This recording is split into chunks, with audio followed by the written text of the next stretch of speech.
to shul on time, the rain wouldn't have got Hashem you. punished you. Okay, so we saw Reuven so far. Now, Vineza Inyan Reuven, right? We said No, we talked about Shimon, right? Okay, Second stanza. Right. Second paragraph Keep of going. the Shema. right. וזהו שכתוב Up כי to שמע Levi. השם כי שנואני, right? We did that. We talked about No, up to that. Levi. כן. To say the after. Just one little thing here. Okay, so we talked about the connection between Shmiya, between hearing and Yira, and fear and awe, and distance. That was the topic last time. So today's Thursday, Hashem Yerachem. And this is the fourth time we're learning Yudata Yoducha Achecha. Wednesday, Yud Bet Tevis.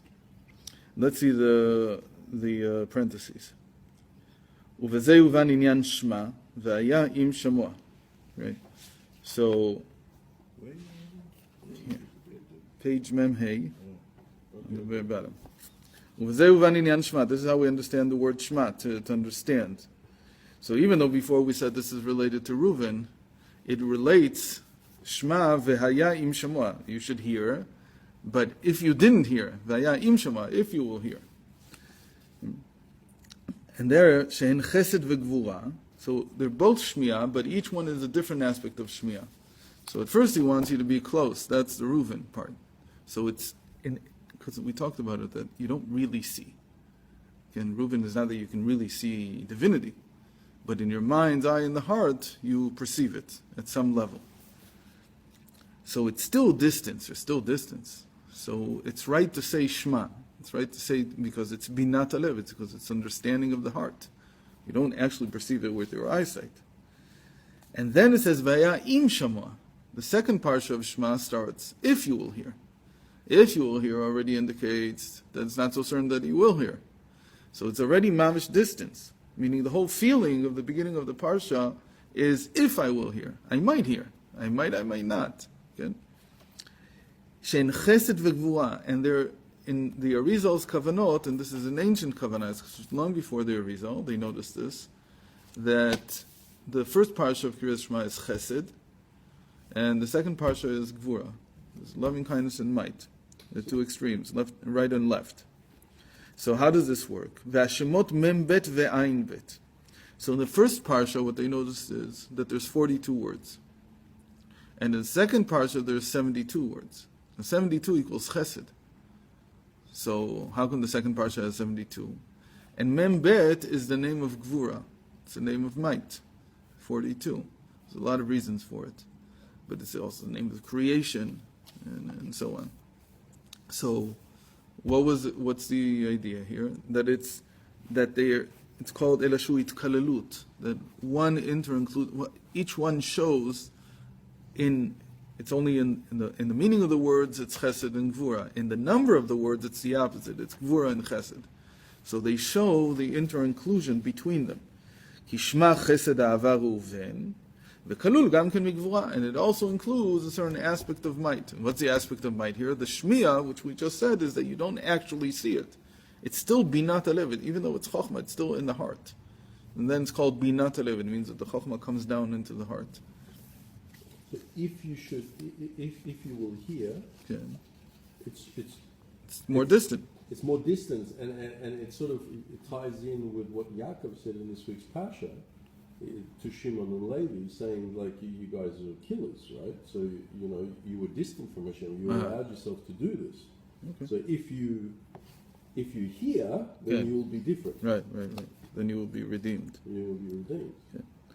So, and what's the promise? The promise is that there's 72 words. So there's chesed words in the second parsha. It's loving kindness words. So even though the meaning is that you'll be distanced, because it's all about that you'll leave Hashem. It's all these questions about whether or not you're going to serve Hashem or you're going to serve something else. Still, in the end, it's chesed. Understand that even that in the end is to come close to Hashem. So they're inter-included. This is one of the most basic kavanot in all of liturgy. This idea of 42 and 72 words. So did you mention, it was you mentioned a couple of days ago, that the distance is only created by us. So somebody asked that question, and the answer is, of course it's only vast, because Hashem is always close. So where's the distance? It's like that the moment that a person begins to perceive the distance is created. Before then, there's no distance, like a child. The child has no understanding of being separate from Hashem. We're separate, but we don't understand that we're separate. So in a certain sense, somebody who hasn't learned, he's still a child. So in a certain sense, he's very close. So because of that, like we said, the thief calls out to Hashem. Because it doesn't strike him that it's kind of strange. Yeah, but those who turn their back to Hashem, and if you turn your back to someone, you're very far apart. You've got to go around the whole world to come back to the other side to meet them. So a person deliberately turns. So the question whether he really turned his. He's far away. Yeah, but here he hasn't turned his back because he calls out to Hashem. Okay. But I'm saying somebody. But in action, he's very far away. Right. Yeah. But somebody says, "I don't want anything to do with it." Definitely not So- with it. Yeah, obviously. So then that's the mind perceiving the distance and then saying, I can't bridge this distance, forget it, I don't want it. So that's the worst state to be in. But when a person begins to learn and he understands that, wait a minute, I'm very far away. So in a certain sense, he's created the distance now. The distance wasn't there before, but obviously this distance is good. Because this distance creates yearning. What you didn't have before was any love. What you thought you had, all you had was emunah, all you had was some kind of vague faith, very vague. And now you have love. Why? Because now you're distant. You understand how distant you are. So it's a very important thing. It's like the question of what's better.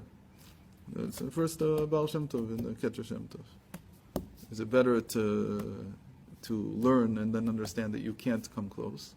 Or is it better to not even try because you can't come close anyway? No, he says whether it's better for a person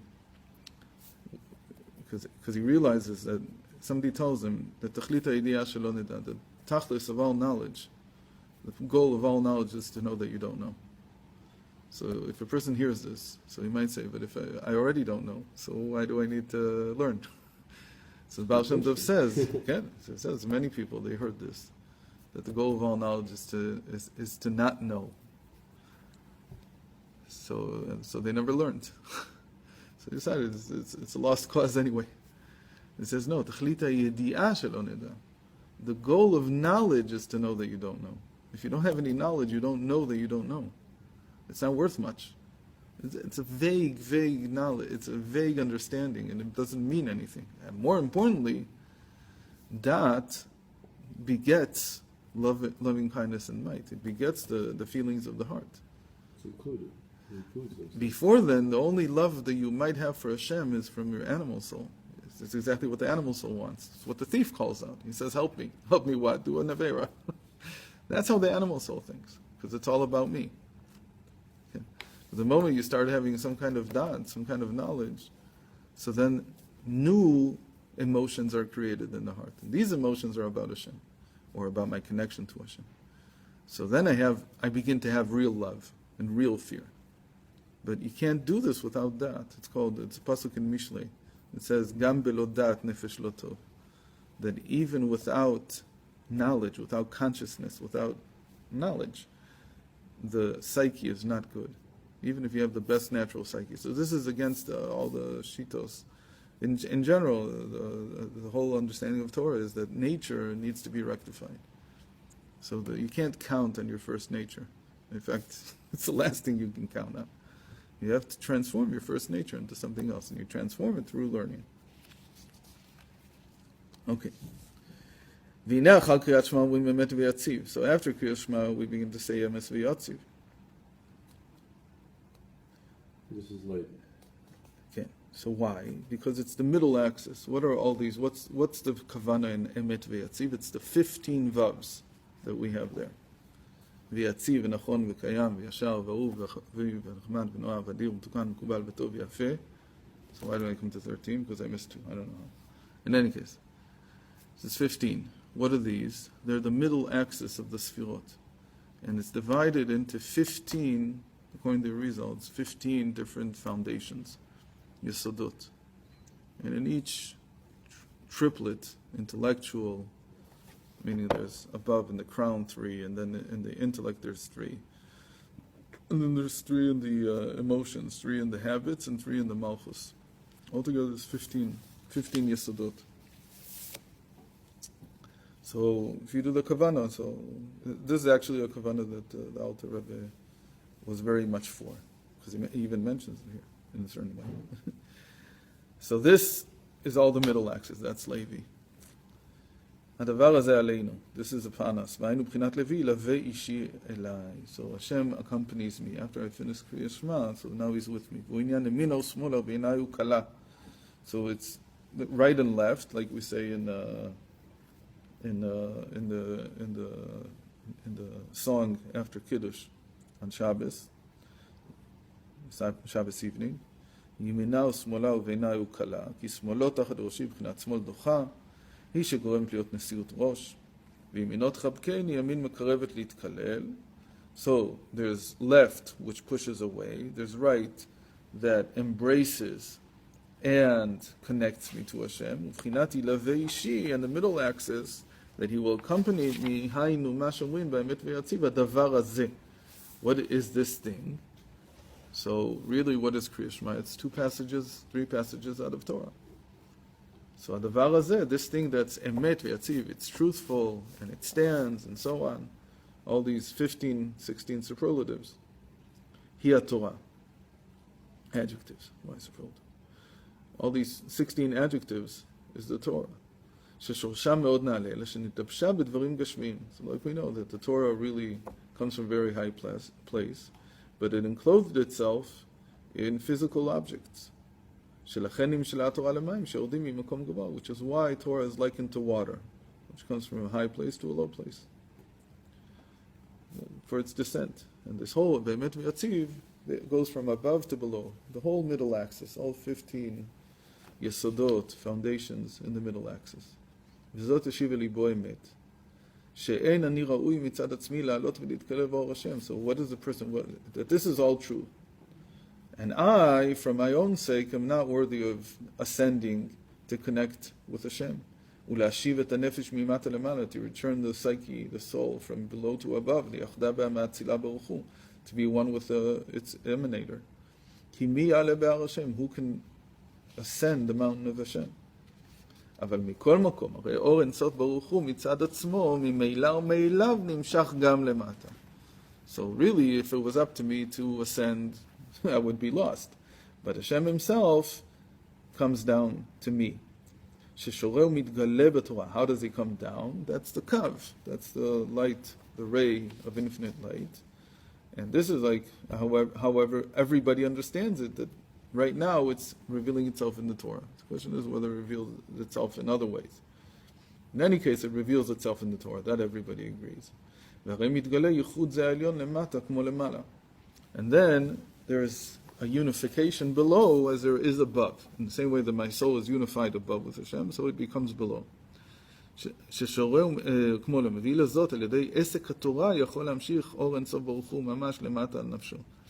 And so by learning Torah, I can bring down the infinite light on my psyche, on my soul. And why is this connected to Levi? Obviously, because the Levim were actually the Rabbanim. They used to be before the whole process of building a rabbinate, being Levim, the clergy.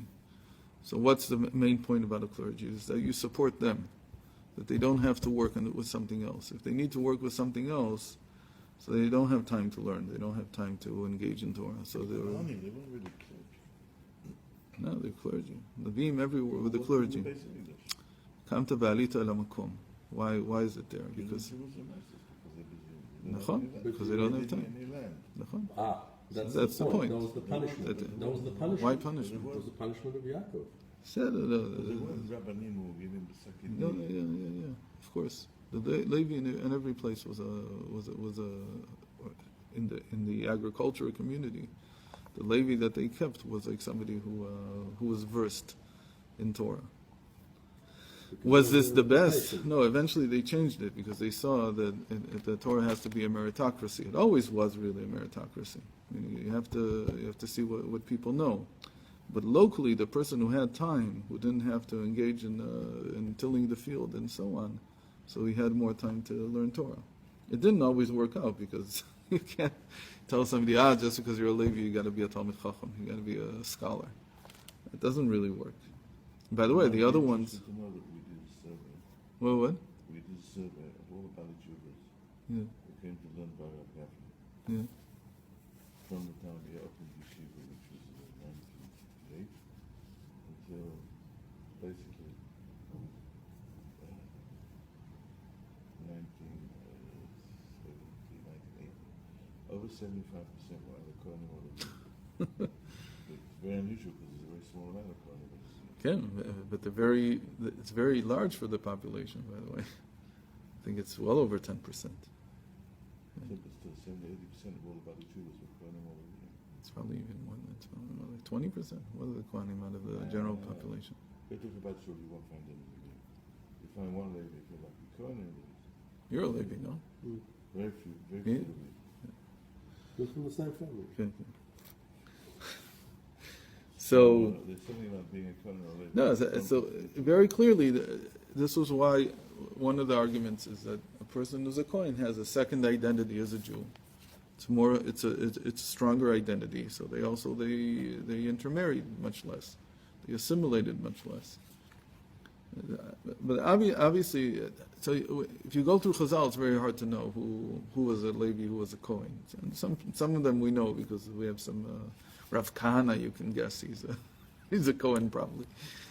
But in general, the Levim and the Kohanim had a task, at least initially, of transmitting the teachings.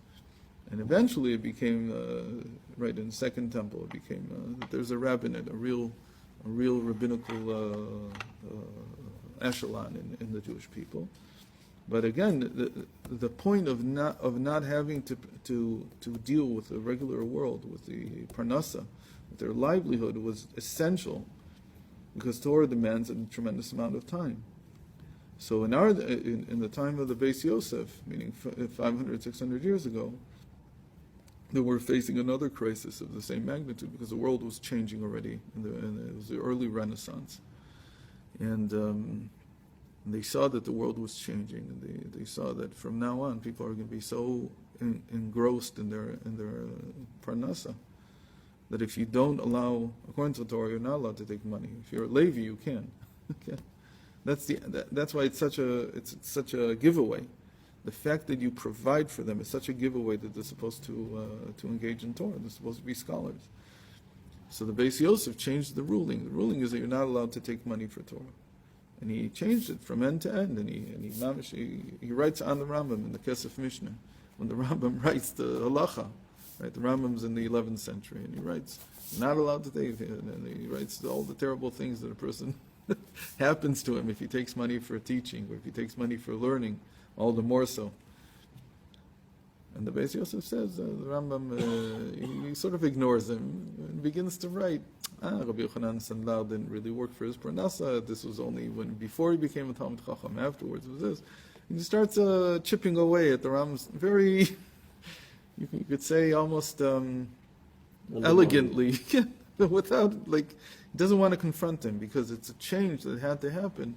And in the end, he said, this is the same, he quotes the same pasuk that Rabbi Yehuda Nasi quoted about writing the Torah Shabbat Peh down, writing the oral Torah down. Et lasot l'Hashem eferu Toratecha. This is a time to do for God, so you have to undermine the Torah in this sense. Even though the Torah says you can't take money, you have to take money. Because if you don't take money, if you don't turn it into a profession, there will be no more Torah, period. Nobody can handle the or very few people can handle doing both having a livelihood and taking care of their parnasa, and at the same time, meaning having one job and then having another job, like the Rambam. The Rambam was this way. It's unreal. It doesn't make any sense. The Rambam also seems to ignore the fact that for the first 40 years of his life, he writes about it, for the first 40 years of his life, he had his brother that supported him completely until his brother was killed in a boating accident. He was a merchant. He died off the coast of India somewhere. drowned. And the Rambam was devastated for a year. He writes what he describes as he was in deep depression. Why was he in such deep? Because he couldn't continue learning. He says, "How am I going to?" Now he says, "Now I don't know. Just have to support me and my family. I have to support my His brother's family also." Yeah. But he ended up supporting them better than he was ever supported. I don't know. I don't know if that's true. Why? Nah, his brother was very wealthy. He He worked in the court. They didn't pay so much. Really? Yeah, it wasn't like. It was more like you Private should say position, thank it you was that a we let private you position. in. You should say thank you that we let you in. And he had a lot of antagonism from the Muslims there. In any case, this is the giveaway. The Levi is connected to Torah, and that there's an essential connection between the two. והעיל הזאת על ידי עסק תורה יוכל להמשיך אור אינסוף ברוך הוא ממש למטה נפשו וזהו אמרץ לבך שוב לאחד. This is what it means, that if you run, like in the love, you should return to one. שגם למטה בחינת שם נמשך בחינת אחד. And know that even when you come down, you don't have to run to the one. Hashem himself comes down, the infinite, the one, the real one comes down to you, and that's called וזהו ילווה אישי אליי, that he accompanies you, שיורד ונמשך אור אינסוף ברוך הוא מלמעלה למטה, that he descends down into you. וזהו פירוש אמת ויציב, שמעריכין לאשר ולקיים את הדבר הזה עלינו ועל אבותינו, על הראשונים, וממשיכים מלמעלה אמת ויציב ונכון. And when you read this, you see that it's a short history of the entire world, and so it's bringing it down from the beginning until the present. להיות המשכת אור אינסוף, ברוך הוא שורה ומתגלה באור תורה. To bring the infinite down into the light of Torah when we learn. So that's these three. So these are the three that lead up to Yehuda. Is the ultimate purpose to bring down the light through the Torah, but the vessel to contain the light is within you? Again, if you're not a vessel, it's not going to come down. That's So what you we need to said. create the That's what vessel that does. within yourself. That's why in the beginning, that is a feeling of emptiness. If you're really learning, in the beginning you don't feel that you know more. Right. In the beginning you feel that you don't know anything. So it's easy today. Today it's easy. We have this, you go into a library and see all the Yiddish Sfarim that there are. You see all the Torah books. And you say, how can I learn all this? I don't know anything. How can I learn this? And the fool, he has in his mind, said, it's an entrepreneur's fool. He says, no problem, I'll finish this in 2 years. Said, okay, B'ezrat Hashem, you will. The truth is, there were a lot of people who in 2 years finished everything. Did they know it all? No, but they went over it all. You can go over everything in 2 years. You can go over Shas in 1 year, you can go over Shulchan Aruch easily in a year. Now, how much are you going to know? It's a question. Does that mean you know everything? Did you finish the Rambam? You can do 3 chapters of Rambam, but it took 2 years, they already know a lot. So, in any case, it doesn't really matter what the quantity is. The question is what the quality is. Is every time that I open a book, is it creating a new vessel in me? Meaning, am I becoming a vessel to learn, or am I coming with all my knowledge and seeing how it fits into what I'm reading? Okay. Achinei kol gimel b'chinot hana'ah. These three, Reuben, Shimon, and Levi, everything until first chapter of Kriyas Shema, second chapter of Kriyas Shema, and between Kriyas Shema and Shmona Esrei, עדיין הם בבחינת ממלא כל עלמין, שהם בחינת המשכות מאור אינסוף ברוך הוא לבחינת ממלא כל עלמין. So this is all integrated into us. So the big chap of Chassidus, the big understanding is that there's 2 aspects of Hashem's light: the light that fills all worlds and the light that surrounds all worlds. Meaning it fills all things and surrounds all things. And the inner light is the one that integrates into the person himself. And everything we've talked about so far is taking the surrounding light and bringing it, integrating it into us.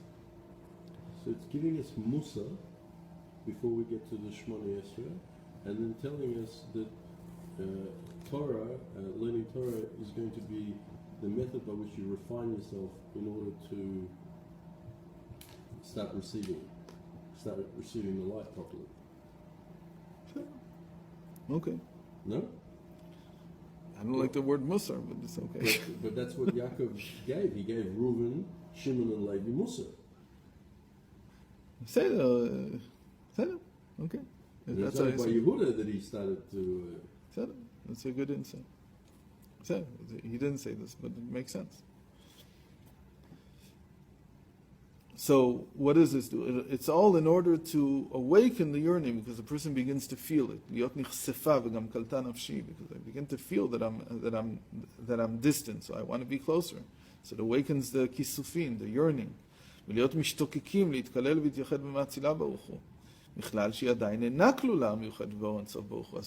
So all this, everything that you integrate, is all to understand how far away you are. And none. You've integrated a lot. It's not that nothing has appeared here, but whatever can be integrated, even in the sense of yearning, meaning that I'm incomplete, but I feel that I'm incomplete. Okay? So even the feeling that I'm incomplete is still a feeling. It's still a memalekonomy. It's still a light that enters into the world. It's integrated into the world. So that's not Hashem yet. It's still everything that I experience. ועל דרך זה, okay, what does the Sovev Kol mean? Sovev Kol means, in the parentheses, he gives a short definition. B'shamayim mimal v'al haaretz mitachat, hakol b'shaveh. Sovev Kol means the surrounding light that surrounds everything. It surrounds everything equally. It's like a circle. There's no top and bottom in the circle. You turn it around, it's rotated. Then the top becomes the bottom becomes the top. You can't tell in the circle what's top and what's bottom. So the same thing, the heavens and the earth before the surrounding light of Hashem. And again, it's not, we don't mean to say that there's a light that emanates. We mean to say there's a revelation of Hashem. Light means a revelation. So when Hashem is revealed through what we call the surrounding light, the circular light, so that means that everything becomes equal there. It's equalizing the playing field. Everything is the same. Heavens and earth are all the same. Uchaniyut v'gashmiyut, spirituality and material, they're all the same. And how are they all the same? Because kula kamei kilo mamash chashiva. They're all like nothing before him. That's how they're all the same. They're not all the same because obviously spirituality and physicality are different. But before him, before the infinite, they're all the same. It's like odd numbers and even numbers. When you get to the infinite, it doesn't matter if you were how many odd numbers or how much infinite numbers, they're all the same. And the